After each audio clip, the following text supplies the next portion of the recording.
ওনাকে যদি আপনি স্বামী হিসাবে মানেন মামুনি, তাহলে জোরে একবার বলেন আলহামদুলিল্লাহ বলেন। আমি মানি না। সব কিছু হয়ে গেছে, অনকন মানি না, তাহলে কেমনে হইব?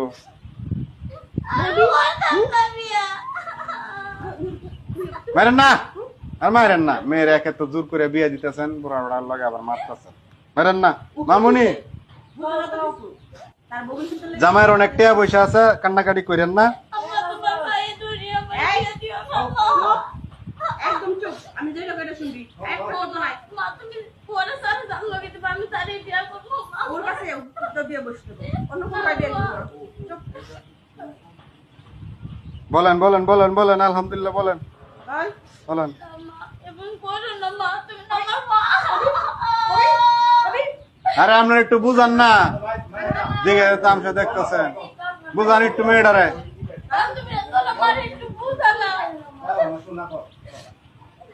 যাতে মা এই চুপ থাক। বলে বলো মামুনি, বলে লো। সাইন দিছ, টিপসই দিছ, সব হয়েছে, খালি আলহামদুলিল্লাহ বলে আলাও। দিয়ে দিবি এমনি, আর কবুল ফোন লাগবো না। 15 লক্ষ টাকা কাবিন ধার্য করিয়া 10 লক্ষ টাকা উসল স্বর্ণ বাবদ 5 লক্ষ টাকা বাকি রাখিয়া আব্দুল মান্নান সাহেবকে যদি তুমি স্বামী হিসাবে মাইনা থাকো, দূরে একবার বলো আলহামদুলিল্লাহ। মা বলো বলো। হ্যাঁ ক আমাকে বেলা শেষ, আমরা যামোগা। আমরা এগুলো কান্নাকাটি দেখতে আসিনি।